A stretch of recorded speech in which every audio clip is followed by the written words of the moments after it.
الحمد للہ رب العالمین والعاقبۃ للمتقین والصلاة والسلام علی اشرف الانبیاء والمرسلین وعلی آلہ وصحبہ اجمعین اما بعد اعوذ باللہ من الشیطان الرجیم بسم اللہ الرحمن الرحیم یا ایہا الذین آمنوا اتقوا اللہ ولتنظر نفس ما قدمت لغد واتقوا اللہ ان اللہ خبیر بما تعملون صدق اللہ العظیم وصدق رسولہ النبی الکریم ان اللہ وملائکتہ یصلون علی النبی یا ایہا الذین آمنوا صلوا علیہ وسلموا تسلیما الصلاۃ والسلام علیک یا سیدی یا رسول اللہ وعلى آلك وأصحابك يا حبيب الله اللهم صل على سيدنا ومولانا محمد معدن الجود والکرم وآلہ وبارک وسلم۔ حمد و صلاۃ کے بعد اللہ تبارک و تعالیٰ نے قرآن مجید سورۃ الحشر کے اندر ارشاد فرمایا ہے کہ یا ایھا الذین آمنوا اتقوا اللہ، اے ایمان والو اللہ سے ڈرو، ولتنظر نفس ما قدمت لغد، ہر آدمی یہ سوچ لے کہ اس نے اپنے آگے کیا بھیجا ہوا، جو اس نے آخرت کے لیے جمع کرایا ہے وہ کیا ہے، یہ غور کر لے وہ۔ واتقوا اللہ، اور پھر ڈر جاؤ اللہ سے، ان اللہ خبیر بما تعملون، فرمایا تم جتنے مرضی پردے ڈالتے پھرو، تمہارے رب کو تمہارے تمام کاموں کی خبر ہے، اسے پتہ ہے تم کیا کرتے، وہ جانتا ہے۔ عزیز دوستو، بزرگوں اور بھائیوں، قرآن مجید نے دو چیزوں پر بڑا زور دیا ہے، ایک اللہ کو ماننا، اور اللہ کو ماننے کا مطلب ہے نبی پاک کو بھی ماننا، اللہ کو ماننے کا مطلب ہے کتابوں کو بھی ماننا، قرآن پاک کو بھی ماننا۔ لیکن دو باتیں آپ کو زیادہ ملیں گی، ایک ایمان، اور اس کے بعد سب سے زیادہ زور ہے ایمان بالآخرت پر، آخرت کو مانو۔ وَمِنَ النَّاسِ مَن يَقُولُ آمَنَّا بِاللَّهِ وَبِالْيَوْمِ الْآخِرِ وَمَا هُمْ بِمُؤْمِنِينَ۔ اللہ فرماتا ہے کچھ لوگوں کا دعویٰ ہے کہ ہم اللہ اور آخرت پر ایمان رکھتے ہیں، حالانکہ وہ ایمان نہیں رکھتے، دعویٰ کرتے ہیں، نفاق کا مظاہرہ کرتے ہیں، منافقت کرتے ہیں۔ جو اللہ کو ماننے والا ہوتا ہے اس کا رنگ اور ہوتا ہے، جس کو پتہ ہوتا ہے قیامت کے دن اللہ کے حضور کھڑے ہونا ہے، اس کے اعمال یہ نہیں مانتے، کہتے ہیں ہم مانتے ہیں، پر مانتے، دعویٰ ہے کہ ہم مانتے ہیں آخرت کو بھی اور اللہ کو بھی، پر نہیں مانتے۔ قیامت قائم ہونا ضروری ہے، اگر وقوع قیامت نہ ہو تو ظالم کی تو موجیں لگ گئیں، جابر تو موج کرے گا، فاسق اور فاجر تو کہیں گے دنیا میں بھی ہم اپنے اقتدار کے زور پر جیتے رہے، آج بھی ہمیں پوچھنے والا کوئی نہیں۔ عقلاً نقلاً قیامت کا قائم ہونا ضروری ہے۔ قیامت قائم ہوگی تو مظلوم کو اس کے ظلم پر داد رسی کی جائے گی اور ظالم کو سزا ملے گی۔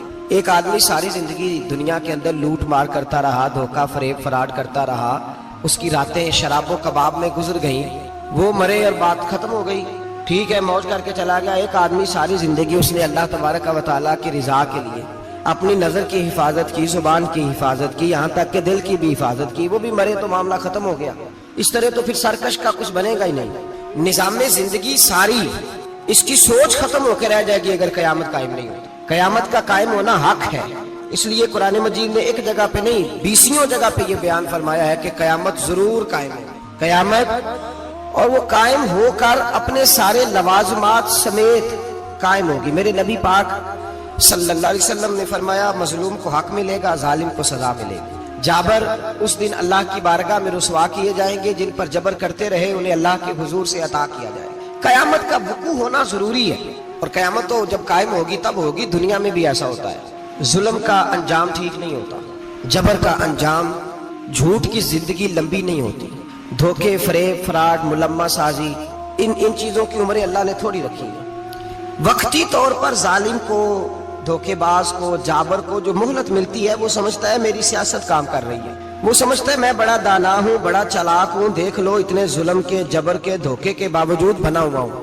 حالانکہ اللہ کی طرف سے اسے مہلت ملتی ہے اور بڑا ہی مہربان ہے۔ مہلت اس طرح دیتا ہے کہ میرے نبی پاک علیہ السلام نے فرمایا جب میرا مسلمان نیکی کرتا ہے تو اللہ فرشتوں سے فرماتا ہے 70 گنا بڑھا کے لکھ لو اس کی نیکی، 70 گنا، اور جب گناہ کرتا ہے تو اللہ فرماتا ہے ٹھہر جاؤ ابھی لکھنا نہ، اسے ٹائم دو۔ یا اللہ کتنا؟ فرمایا 24 گھنٹے تو دو، ہو سکتا ہے توبہ کر لے، یہ اس کی مہربانی ہے۔ اب وہ جو اللہ نے مہلت دی ہے نا کہ شاید توبہ کر لے، لوگ سمجھتے ہیں میری چالاکی کی وجہ سے نظام سیٹ چل رہا ہے، میں بڑا تیز ہوں، 2 4 5 باتیں بولتا ہوں سب صحیح ہو جاتا ہے۔ لوگ اس کو اپنی دانائی سمجھ لیتے ہیں، حالانکہ وہ اللہ کی طرف سے فرعون نے کئی 100 سال حکومت کی، اور اس طرح اس نے ظلم کیے کہ لاکھوں اور ہزاروں بچے قتل ہی کرا دیے، 12,000 عورتوں کے پیٹ میں حمل تھا اس نے ضائع کرا دیا۔ جب حضرت موسیٰ علیہ السلام اپنی قوم کو لے کے نکلے، راستے میں دریا آ گیا، فرعون پیچھے لگا ہوا تھا، وَإِذْ فَرَقْنَا بِكُمُ الْبَحْرَ فَأَنْجَيْنَاكُمْ، اللہ فرماتے تمہارے لیے میں نے دریا کو پھاڑا اور تمہیں نجات دے دی، وَأَغْرَقْنَا آلَ فِرْعَوْنَ، اور فرعون کو غرق کر دیا، وَأَنْتُمْ تَنْظُرُونَ، تم کھڑے دیکھ رہے تھے۔ اب جب حضرت موسیٰ دریا کے کنارے پہنچے تو فرعون بھی پیچھے آیا۔ فرعون لوگوں سے کہا کرتا تھا کہ میں کہتا ہوں تو دریا چلتا ہے، میں کہتا ہوں تو ہوائیں آتی ہیں، میرے حکم کے پابند ہیں سارے۔ جاگ رہے ہیں نا آپ حضرات، غور فرمائیے گا بات پر۔ دعویٰ تھا اس کا کہ میں کہتا ہوں تو نظام زندگی چلتا ہے۔ اب جب دریا کے کنارے پہنچی حضرت موسیٰ علیہ السلام تو اللہ نے حکم دیا کہ آپ عصا ماریں۔ جناب موسیٰ نے عصا مارا، 12 رستے بن گئے۔ اب حضرت موسیٰ کی قوم گزر رہی تھی تو فرعون سے پوچھنے لگے کہ تو کہتا تھا میرے حکم سے چلتا ہے، تو وہ تو حضرت موسیٰ نے ڈنڈا مارا ہے تو رستہ بن گیا ہے۔ باز نہیں آتا انسان باز بننے بڑے ہیں اس کے پاس، بڑی دلیلیں ہیں، جھوٹ سچ بول کے اپنے آپ کو مطمئن کرتا ہے، آخر دم تک تبدیل ہونے کو تیار نہیں ہوتا، دلیلیں گھڑتا رہتا ہے، بناتا رہتا ہے، شور کرتا ہے جان بوجھ کے۔ بھئی تو کہتا تھا میرے چلانے سے چلتا ہے، تو باز ابھی بھی نہیں آیا۔ کہنے لگا میں نے ہی حکم دیا ہے کہ ذرا پھٹ جا، مجھے یہ زندہ چاہیے۔ باز رسی جل گئی، بال کہنے لگا میں نہیں کہا ہے دریا کو کہ یہ مجھے زندہ چاہیے، میرے بھاگے ہوئے ہیں تو اس لیے پھٹا ہے، تو آؤ میرے ساتھ دریا کراس کرے۔ تو پتا تو ان کو بھی تھا نا جتنا تو رب بنا ہوا ہے، پتا تو تھا، سارے جانتے تھے۔ کہنے لگے تو پہلے کراس کر، اگر تو بچ گیا تو ہم بھی پیچھے آتے ہیں۔ اب چاروں ناچار۔ ایک روایت تو یہ ہے کہ یہ جب خدائی کا دعویٰ کرتا تھا نا، تخت پہ بیٹھا ہوتا تھا، تو ایک دن حضرت جبریل آئے اس کے پاس انسانی شکل میں، تو کہنے لگے میں بڑی دور سے آیا ہوں تو ایک مسئلہ پوچھنا تھا۔ کہا پوچھو۔ کہنے لگے ایک غلام تھا کسی بادشاہ کا، تو بادشاہ نے اسے تھوڑی دیر کے لیے ایک علاقے کی سربراہی دے دی۔ کتنی دیر کے لیے ہمیں سربراہیاں ملتی ہیں؟ کیوں جی؟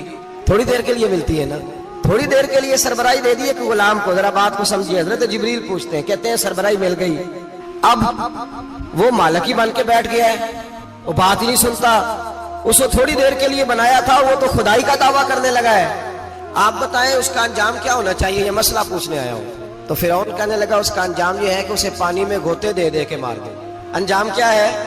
بولیے کیا انجام ہے؟ کیا انجام ہے جی؟ پانی میں، اللہ اکبر، اپنی سزا تجویز کر رہا ہے۔ اس کی سزا کہ اسے پانی میں گوتے دے دے کے مارو ظالم کو، اسے تھوڑی دیر کے لیے بنایا تھا اور وہ چھائی گیا ہے، قبضہ ہی کر گیا ہے۔ حضرت جبریل کہنے لگے جی آپ لکھ کے دے دیں گے؟ کہنے لگا لاؤ لکھ دیتے ہیں۔ لکھوا لیا، جناب جبریل رکا لے کے تشریف لے گئے۔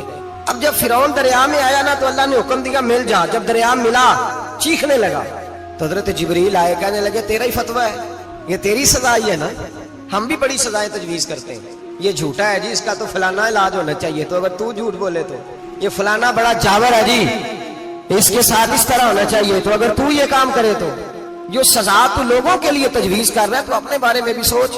اب جب گوتے آئے نا، آخری وقت دیکھا وہ فرعون جو کہتا تھا میری مرضی سے دریا چلتا ہے، علامہ صاوی نے تفسیر صاوی میں لکھا ہے تڑپ کے رونے لگا۔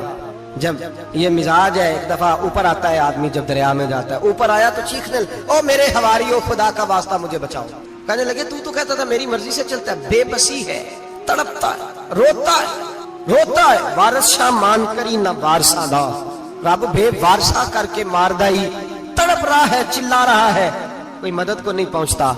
اب جب آخری گھوتا آیا تو کہنے لگا آمنا برب موسیٰ و ہارون، میں موسیٰ کے رب کو بھی مان گیا، ہارون کے رب کو بھی۔ اللہ نے فرمایا نہیں، اب تیرا ماننا قابل قبول ہے، اس وقت ماننا تھا جب تجھے مہلت دی تھی، جب تو جوان تھا۔ بڑھاپا آتا ہے، بیماری آتی ہے، جوان آدمی بیماری کا شکار ہوتا ہے تو کہتا ہے یا اللہ ایک دفعہ صحیح کر دے، میں ساری پڑھا کروں گا، ایک دفعہ ٹھیک کر دے، میں مسجد میں رہوں گا، میں اگلے سال اعتکاف بھی کروں گا، میں ساری تراویحیں پڑھوں گا۔ تو اس وقت پڑھنی تھی جب تجھے مہلت دی تھی، اس وقت پڑھنا تھا جب اللہ نے تجھے آسانی دی، زندگی دی۔ اگلا وقت یہ حال ایک کا نہیں ہوا، نمرود کو دیکھ لیں، حضرت ابراہیم علیہ السلام کو کہتا تھا میں رب ہوں، آپ نے فرمایا رب تو وہ ہے جو زندہ کرتا اور مارتا ہے۔ ایک موت کا قیدی بلایا، کہنے لگا ہاں بھائی کتنے دن رہ گئے تھے پھانسی میں؟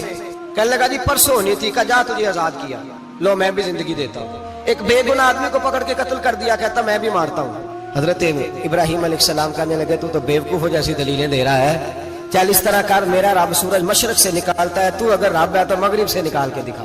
اب دلیل کا جواب کوئی نہیں تھا تو کہنے لگا پکڑو اور آگ میں ڈال دو۔ اللہ کے نبی کو آگ میں ڈالنے والا یہاں ایک مچھر بیٹھا ہے، 400 سال حکومت کی اور خدائی کا دعویٰ کیا. یہاں مچھر بیٹھا تھا، چھینک آئی تو مچھر اندر چلا گیا. پہلے دربار کا ادب یہ تھا کہ جو آئے سجدہ کرے. اب اس کے سر پہ کوئی چیز مارتا تھا تو اسے سکون ہوتا تھا، مچھر تھوڑی دیر کے لیے اس کا دماغ چھوڑتا تھا. او بھائی، یہ اس دھرتی پہ اللہ نے لوگوں کو نظارے دکھائے اور ہمیں سمجھانے کے لیے دکھائے. ہمیں تفکر کی، غور کی دعوت دی کہ دیکھ لینا، اپنے عمل کو پرکھنا. تمہارے عمل حضرت موسیٰ کے فرما برداروں جیسے ہیں، جناب ابراہیم کے فرما برداروں جیسے ہیں، یا بن کے بیٹھ گئے ہو؟ اب دربار کا ادب یہ ہے، بے بسی کا یہ حال ہے کہ جوتے لٹکتے ہیں دربار میں، جو آتا ہے جوتا کھینچتا ہے. اور ادب یہ ہے کہ 10 جوتے نمرود کے سر پہ مارو، اور 400 سال جوتے لگتے رہے. روتا تھا، جو آدمی آتا تھا منتیں کرتا تھا، کہتا تھا کہیں سے کوئی دوائی مل جائے گی. پاگلوں جیسی زندگی گزاری، پاگلوں جیسی سخت. وہ تو حساب، وقوع قیامت تو حساب ہوگا ہی. یہاں لوگ پاگل ہو کے مرتے ہیں، معذاللہ نفسیاتی مریض ہو کے مرتے ہیں. یہاں آخری وقت اتنا سخت آتا ہے کہ دنیا موت کی دعائیں مانگتی ہے. میرے بھائی، جب انسان ظلم کرتا ہے تو بھول جاتا ہے کہ شاید مجھے پوچھے گا کوئی نہیں. جب وہ زیادتی کرتا ہے تو بھول جاتا ہے. جب وہ کسی کا حق کھاتا ہے تو وہ کہتا ہے شاید اس کا تو وارث ہی کوئی نہیں جس کو میں لوٹ رہا ہوں. لیکن جب اللہ کی پکڑ آتی ہے، حجاج بن یوسف ظالم تھا، اس نے اچھے کام بھی کیے تھے. قرآن پاک پر زیر زبر آراب حجاج بن یوسف نے لگوایا. محمد بن قاسم کو ہندوستان سندھ کے علاقے فتح کرنے بھی حجاج بن یوسف نے بھیجا تھا. ساری خوبیاں اپنی جگہ پر، ظالم بہت بڑا تھا. کسی آدمی نے اس کے سامنے کونے کی طرف منہ کر کے ساتھ والے سے بات کر لی تو کہنے لگا میرے خلاف کیا، اس کو لے جاؤ، 2 ٹکڑے کر کے واپس لے آؤ. توتی بولتا ہے نا اقتدار. جب کسی کے ہاتھ اقتدار ہوتا ہے نا، وہ چاہے ایک گھر کا ہی کیوں نہ ہو، وہ 10 بندے فیکٹری میں کام کرتے ہو اور جو ان کا مالک ہوتا ہے وہ کہتا میں مالک ہوں، مجھے مانو. جب تو صاحب اقتدار ہوتا ہے نا، جب تو سسر بن کے بیٹھتا ہے اور کسی غریب گھر کی بہو آتی ہے 2-4 تو کہتا میرا اقتدار ہونا چاہیے. جب میں کھانسنے لگوں تو ہر آدمی کے ہاتھ میں ٹشو پیپر ہونا چاہیے. جب میں بولنے لگوں تو بندھے ہوئے ہاتھوں سے ہر آدمی جی کرتا ہوا کھڑا ہونا چاہیے. جس آدمی کا، اور یہ کام بہو بھی کرتی ہے کئی دفعہ، وہ بھی کہتی ہے کہ تمہیں پتہ نہیں میں کتنا لمبا چوڑا جہیز لے کے آئی ہوں. جب میں سونے کے لیے اپنے بیڈ روم میں جاؤں تو خبردار بوڑھے بابے کو اجازت نہیں کہ وہ کھانسے. اماں کو چاہیے کہ اگر اس کو بڑی سخت پیاس بھی لگی ہے تو میرے سوتے باورچی خانے میں برتن نہ کھٹکھٹائے. جو جہاں بھی جس اسٹیج پہ بھی بیٹھتا ہے وہ کہتا ہے کوئی نہیں مجھے پوچھنے والا، میں مطلق العنان ہوں. جوان بوڑھوں کا مذاق اڑاتے ہیں، سمجھتے ہیں شاید کبھی بوڑھے نہیں ہوئے، مذاق اڑاتے ہیں. تندرست لوگ بیماروں کا مذاق اڑاتے ہیں، شاید کبھی بیمار نہیں ہونا. حجاج بن یوسف ظالم تھا، ظلم کرتا تھا، زیادتی کرتا تھا. حضرت سعید بن جبیر ایک تابعی بزرگ تھے، اتنے بڑے بزرگ تھے کہ ساری رات نماز پڑھتے تھے، سارا سال روزہ رکھتے تھے. ایک دن انہوں نے منبر پہ بیٹھ کے کہا کہ حجاج ظلم سے باز آ جائے ورنہ اللہ کی لاٹھی بڑی بے آواز ہے. اللہ کی لاٹھی، اس کا کیا مطلب ہوتا ہے؟ اس کا مطلب ہے جب رب کی لاٹھی چلتی ہے تو اس کی آواز، جی اس کا پہلے کوئی پیغام، وہ پہلے اعلان نہیں کرتا کہ تگڑے ہو جاؤ لاٹھی چلنے لگی ہے. لاٹھی چلتی ہے پر اس کی آواز، سمجھ آ رہی ہے میری بات کی؟ جمعۃ الوداع کے لیے تشریف لانے والے احباب خاص غور فرمائیے گا. حجاج بن یوسف کو پتا چلا کہ حضرت سعید بن جبیر نے میرے خلاف بات کی، بلا لیا. کہنے لگا تو نے میرے خلاف بات کی ہے؟ فرمانے لگے کی ہے. کہنے لگا تجھے پتا ہے میں قتل کر دوں گا؟ آپ فرمانے لگے نہ تو زندگی کا مالک ہے نہ موت کا مالک ہے، تو کیسے قتل کر؟ کہنے لگا تجھے پتا ہے میرا؟ فرمایا میں نے تجھے نہیں، میں نے تو کئی شداد، کئی حماد، کئی قارون، کئی فرعون، کئی نمرود دیکھے، کئیوں کی داستانیں سنی. تو کون ہے؟ تو چھوٹا سا ہے. ایک جملہ ہے ملا جلال الدین رومی کا، بڑے درویش تھے، ایک بات کہہ گئے. کہنے لگے نمرود جتنے پیسے نہیں، فرعون جتنی حکومت نہیں، قارون جتنی دولت نہیں، ورنہ فرمانے لگے میرے زمانے میں بھی کئی لوگوں کا خدا بننے کو دل کرتا ہے، کئی لوگوں کا دل کرتا ہے، لیکن نمرود جتنے پیسے، فرعون جتنی طاقت اور قارون جتنی دولت نہیں، ورنہ ہو سکتا ہے لوگ دعویٰ کر جائیں. معاذ اللہ ثم معاذ اللہ. یہ آج سے کئی 100 سال پہلے وہ کہہ رہے ہیں. آج تو حالات بڑے ابتر ہیں، اس کی نسبت خطرناک. فرمانے لگے حضرت سعید بن جبیر تو زندگی موت کا مالک نہیں. کہنے لگا پکڑو، قتل کرو اسے، لے جاؤ. جب پکڑ کر کھینچ کر لے جا رہے تھے نا تو حضرت سعید بن جبیر مسکرانے لگے. اب ظالم کے سامنے مسکرائے تو اس کو بڑا غصہ آیا، یہ میرا مذاق اڑاتا ہے. بلا لیا، ادھر آؤ، کیوں مسکرا رہے ہو، کیا ہوا؟ تو حضرت سعید بن جبیر کہنے لگے میں مسکرا رہا ہوں تیری بیوقوفی پر اور اپنے اللہ کی دی ہوئی ڈھیل پر.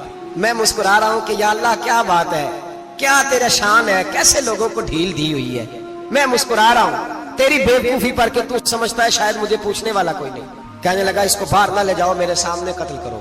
ٹھیک ہے جی، قتل کرنے لگے تو حضرت سعید بن جبیر نے منہ کعبے کی جانب کر لیا، انی وجہت وجہی للذی فطر السماوات والارض حنیفا وما انا من المشرکین۔ جب آپ نے یہ آیتیں پڑھی نا کہ میں نے منہ کر لیا ہے اپنے رب کی جانب، کرو مجھے قتل، کہنے لگا نہیں نہیں، اس کا منہ پھیرو، کعبے کی طرف ہو کے قتل نہ ہو، ہے ظالم پر پاگل ہو گیا ہے۔ حضرت سعید بن جبیر کے حوصلے نے شکست دے دی، ناکام ہو گیا، مخبوط الحواس ہو، کہنے لگا اس کا منہ پھیر دو۔ جب کعبے سے پھیرا تو آپ فرمانے لگے للہ المشرق والمغرب فانما تولى فثم وجه اللہ۔ اللہ فرماتا ہے تو مشرق اور مغرب سارا ہی اللہ کا ہے، جدھر بھی منہ کرو گے ادھر اللہ ہی اللہ ہے، جدھر بھی منہ کرو گے ادھر اللہ ہی اللہ ہے، چاروں جانب پھیر دے، جدھر منہ پھیرنا ہے تو نے پھیر دیا منہ۔ حضرت سعید بن جبیر کے گلے پہ خنجر رکھا تو آپ نے ہاتھ اٹھائے، کہنے لگے اے اللہ میرے بعد اسے کسی اور پر مسلط نہ کرنا، میرے بعد کسی اور پر مسلط نہ، بس میں آخری ہوں۔ جب آپ ذبح ہوئے تو اتنا خون نکلا کہ لوگ کہتے ہیں جتنا اونٹ کے وجود سے نکلتا، تر ہو گیا سارا اس کا دربار۔ ایک سمجھدار آدمی کو بلا کے کہنے لگا اتنا خون میں نے بڑے بندے قتل کرائے ہیں پر اتنا خون نہیں نکلا۔ تو وہ کہنے لگے لوگ مر جاتے ہیں، مرتے وقت ڈر جاتے ہیں، سہم جاتے ہیں، خون سکڑ جاتا ہے، لگتا ہے یہ شخص جب دنیا سے گیا ہے تو ڈٹ کے گیا ہے، یہ ڈٹ کے گیا ہے دنیا سے۔ حجاج بن یوسف رات کو سویا تو تڑپ کے اٹھا، کیا ہوا؟ گھر والے کہنے لگے کیا ہوا؟ کہنے لگے سعید بن جبیر خواب میں آئے اور کہتے ہیں اٹھ مجھے بتا تو نے مجھے کیوں قتل کیا ہے، بتا کیوں مارا؟ اگلی رات پھر سویا تو وہی خواب، پھر سویا تو وہی۔ گناہ نفسیاتی مریض بنا دیتا ہے، ظلم تجھے مخبوط الحواس کر دیتا ہے۔ جب تو زیادتی کرتا ہے تو اللہ فرماتے ہیں کہ تو اللہ کو بھولتا ہے، اللہ تجھے اپنا آپ بھلا دیتا ہے، پھر تو بھول جاتا ہے، پھر تو سیدھے رستے پہ چلتا ہے پر بھٹک جاتا ہے، پھر تو صحیح رستوں کا تعین کر کے بھی گمراہ ہوتا ہے، پھر تو روز وہی گاڑی چلاتا ہے پر اب جب تو بریک لگاتا ہے تو نہیں لگتی۔ جب گناہوں کے ساتھ تو مخبوط الحواس ہوتا ہے تو روز وہ کاروبار کرتا ہے، لیکن جب تیرے گناہ تجھے گھیر لیتے ہیں پھر اسی کاروبار میں تو نقصان اٹھاتا ہے۔ حجاج بن یوسف تڑپتا ہے، روتا ہے، یہاں تک کہ بیمار ہو گیا، پیٹ میں درد ہوتی ہے، پتہ نہیں کیا ہوا، تکلیف ہوتی ہے، پتہ نہیں، سارے حکیم طبیب ڈاکٹر کوئی نہ سمجھ سکا کہ بیماری کیا ہے۔ جو بیماریاں خدائی ہوتی ہیں ان کا لوگوں کو پتا، جو آزمائشیں رب کی جانب سے ہوتی ہیں وہ ڈاکٹروں کے ہتھے نہیں چڑھتی، جو تکلیفیں اللہ دیتا ہے ان کا حکیم طبیب علاج نہیں کر پاتے، مشکل، اور شفا اسی وقت ہوتی ہے جب اللہ دینا چاہے، اور جب رب ہی دینا نہ چاہے تو بڑے بڑے ڈاکٹر کہتے ہیں کہ ہمارے بس کی بات نہیں رہی۔ بغداد سے حکیم آئے، پیٹ دیکھا، کہنے لگے نہ تیرے معدے میں کوئی دقت ہے، نہ تیرے جگر میں، نہ کسی اور جگہ، ماجرا کیا ہے؟ ایک آخری علاج ہے، آخری، وہ کیا؟ گوشت کا چھوٹا سا ٹکڑا دھاگے کے ساتھ باندھ کے منہ میں ڈالا اور پھر ایک باریک سا تنکا لے کے اس کو اندر ڈالنے لگے گلے میں۔ وہ گوشت کا ٹکڑا جب حلق کے اندر اتر گیا اس حکیم نے واپس کھینچا تو کیسے ایسی بدبو آئی جیسی کبھی سونگی نہ تھی، جانور کیڑے مکوڑے لگے ہوئے باہر نکلے، اور جب دیکھا تو جتنے محل میں لوگ بیٹھے تھے چلاتے ہوئے نکل گئے کہ یہ کیا مصیبتیں ہیں۔ حکیم بھی اٹھ کے دوڑنے لگا، کہا تجھے کیا ہوا؟ کہنے لگے حجاج تیری بیماری زمینی نہیں، تیری مصیبت زمینی نہیں۔ کہا میری مرض تک تم کیوں نہیں پہنچ پا رہے؟ تو کہنے لگے لگتا ہے تو بد دعا کا مریض ہے، لگتا ہے تو ظلم کا مریض ہے، تو جبر کا مریض ہے۔ تڑپتا رہا، سسکتا رہا۔ ایک وقت وہ بھی آیا کہ گھر والوں نے کمرے میں بند کر کے تالا لگا دیا، دیوار سے ٹکرے مارتا۔ او بھائی، جو گناہوں کے بیمار ہوتے ہیں انہیں شفا نہیں ہوتی، جو ظلم جبر بربریت کے بیمار ہوتے ہیں انہیں سکون قلبی میسر نہیں آتا۔ دوائیاں ان بیماریوں کی بنی ہوئی ہیں جو بیماریاں زمینی ہیں، جو بیماریاں خوراک کی بد پرہیزی سے ہوتی ہیں، جو گناہوں کی بد پرہیزی سے ہوتی ہیں، ان کی بیماریاں، ان کی شفا توبہ ہے، ان کی شفا رجوع اللہ ہے، ان کی توبہ اللہ سے معافی مانگنے سے شفا ہوتی ہے۔ حجاج جب مرنے لگا تو بلایا، یہ رنگ بھی ذرا ملاحظہ کیجیے گا، دو چار قریبیوں کو بلایا، پتا ہوتا ہے نا اپنے کرتوتوں کا آدمی کو، پتا سارا ہے سردار مکیتیاں، جب پتا ہوتا ہے سارا، بلا کے کہنے لگا جب میں مر جاؤں تو مجھے رات کو دفن کرنا۔ کیوں بھائی عورت ہے؟ کہنے لگا نہیں رات کو دفنانا۔ ٹھیک ہے رات کو دفنا دیں گے۔ پھر کہنے لگا جب صبح ہو جائے تو صبح ہونے سے پہلے پہلے میری قبر زمین کے برابر کر دینا، نشان مٹا دینا۔ کہا وجہ؟ تو کلمہ پڑھتا ہے، حضور کا حکم ہے کہ قبر کم از کم ایک بالش، ایک گٹ اونچی ہونی چاہیے زمین سے کم از کم، تو تیری قبر مٹا دے، وجہ؟ پتا ہوتا ہے اپنے ظلموں کا۔ کہنے لگا مجھے پتا ہے لوگ میرے مرنے کے بعد میری قبر بھی نہیں چھوڑیں گے، دنیا میں تو میرے جبر کی وجہ سے کوئی آ نہ سکا، لیکن میری قبر بھی لوگ جنازوں میں باتیں شروع کر دیتے ہیں، جنازوں میں میں نے ایسی بھی داستانیں سنی ہیں کہ کوئی مرا تو لوگ جوتوں کا ہار قبر پہ ڈالا ہے. نہیں بھائی، تو جب زندہ تھا تو تیرے جبر ظلم کی وجہ سے نہیں کو بول سکا. ایک تو ایک قیامت میں حساب ہوگا، یہاں دنیا میں حساب ہونے لگتا ہے. اتنی لمبی زبانیں لوگوں کی لٹک کر مرتے وقت باہر نکل آتی ہیں. دعا کریں، جمعہ ہے، اللہ تعالیٰ ایمان کی موت عطا فرمائے. دعا فرمائے رب تعالیٰ اللہ تبارک و تعالیٰ توبہ کر کے جانے کی توفیق عطا فرمائے. جاگے جاگے اور سنے اور دعا کرے، اے اللہ تو ہمیں ظلم سے ویسے ہی محفوظ فرما. اگر ہم زیادتی کرنے لگے تو اے اللہ ہمیں اس سے منع فرما. ہمیں اس سے تو یہ توفیق دے کہ ہم بھاگ آ جائیں اس گناہ سے.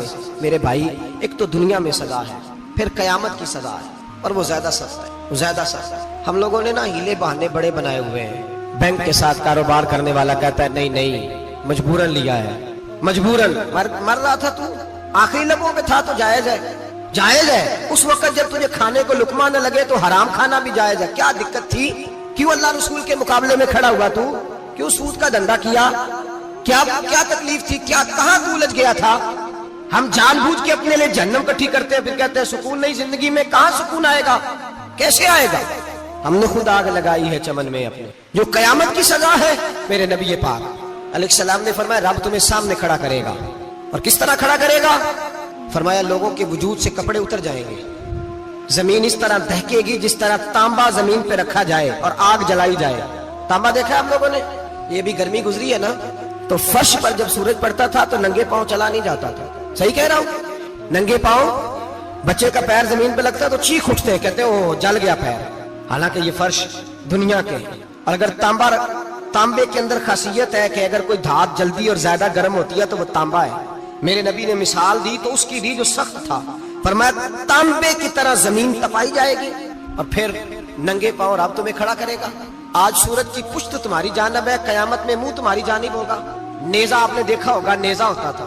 فرمایا یہ جو تم نیزے دیکھتے ہو صرف 1.25 نیزے کے برابر سورج قریب آ جائے گا اور پھر اللہ تمہیں سامنے کھڑا کر کے تم سے سوال جواب کرے گا. اور حضور نے کہہ دیا ہے تو اب کسی نعت خواں کے کہنے سے بات بدل سکتی، کسی پیر کے کہنے سے جملہ بدل سکتا، کسی خطیب کے کہنے سے فکر نہ کرنا وہ سامنے جنت پڑی ہے، اب بات بدل سکتی. خدا کی رحمت پر بھروسہ رکھنا ضروری ہے، نبی پاک کی شفاعت کی امید رکھنا. بولیے. لیکن جو حضور نے بیان کیا ہے اس کو ماننا بھی یہ بھی ضروری ہے. میرے نبی پاک نے فرمایا اللہ تم سے حساب لے گا اور اللہ پوچھے گا، تم نے جواب دینا ہے. حضور کس شے کا؟ فرمایا جو پہنتے ہو اس کا جواب نہیں دینا، جو کھاتے ہو اس کا جواب نہیں دینا، جو اللہ کے راستے میں دیتے ہو اس کا جواب، باقی ہر شے کا جواب دینا ہے. ادھر جو پلاٹ ہے اس کا بھی جواب دینا ہے، اور جو بچوں کو پیسے بتائے ان کا بھی جواب دینا ہے، جو چھپائے ہیں ان کا بھی. ثم لتسألن یومئذ عن النعیم. جو کمیٹی اپنے محلے میں ڈالی ہے اس کا بھی جواب دینا ہے، جو سسرال کے علاقے میں ابا جی سے چوری ڈالی ہوئی ہے اس کا جواب بھی، سب کا جواب دینا ہے. تمام حساب کتاب. اور اللہ فرماتے ہیں میں سامنے کھڑا کر کے ہر سوال کا تجھے ہر سوال کا جواب. اچھا یہ جو بڑے لوگ تھے وہ حساب سے ڈرتے تھے، ہم چھوٹے لوگ ہیں ہم حساب سے ہم نہیں ڈرتے، ہم کہتے ہیں دیکھی جائے گا. بڑے لوگ جو تھے وہ حساب سے. حضرت ابوبکر صدیق دعا کرایا کرتے تھے، دعا کرو اللہ مجھ سے حساب نہ پوچھے. حضرت عمر فاروق رضی اللہ تعالیٰ عنہ اپنے بیٹے سے کہتے تھے بیٹا اپنے باپ کے لیے رحمت کی دعا کرنا، میں درگزر والا ہوں، میں حساب والا کوئی نہیں. بڑے لوگ ڈرتے تھے، بڑے لوگ. حضرت عثمان غنی قبر پہ کھڑے ہوتے تھے تو داڑھی آنسوؤں سے بھیگ جاتی. غلام کہتے ہیں حضور 3 دفعہ نبی پاک نے آپ کو جنت کی بشارت دی، 3 دفعہ بشارت دی ہے تو آپ کیوں اتنا روتے ہیں؟ عثمان غنی فرماتے جس رسول نے مجھے جنتی کہا ہے اسی محبوب نے مجھے فرمایا تھا عثمان قبر آخرت کی منزلوں میں سے پہلی منزل ہے. اور آپ فرماتے میرے تو کمرے میں دیا گل ہو جائے تو مجھے ڈر لگتا ہے، اس میں تو مکمل اندھیرا ہے.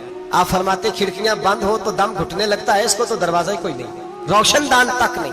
بھائی جو بڑے تھے وہ ڈر رہے تھے. مولا علی شیر خدا نماز کا وضو کر کے کانپتے تھے، کانپتے. علی آپ مرحب کے سامنے نہیں کانپے، خیبر کا دروازہ اکھاڑتے نہیں کانپے، بدر احد خندق حنین اور خیبر میں نہیں کانپے. تو یہاں آپ فرمانے لگے مالک کے سامنے جاتے ہوئے ڈر آتا ہے. بڑے لوگ کانپتے تھے، بڑے لوگ. آج کون سا جمعہ ہے؟ سارے بولیے. حالانکہ یہ اگلے سال دوبارہ آئے گا، ہمارا نہیں پتا کہ ہم ودا ہو جائیں کہ کیا بنے. یہ کون سا جمعہ ہے؟ آیا جمعہ تو ودا آئے ہم. آج ایک فکر لے کر کے جانا، ایک سوچ. جہاں روز رات کو بیٹے کی ٹینشن، بیٹی کی ٹینشن، بھائی کی ٹینشن، پوتے کی ٹینشن ہوتی ہے نا، ایک ٹینشن اور اپنے آج ایک ٹینشن بڑھا لو.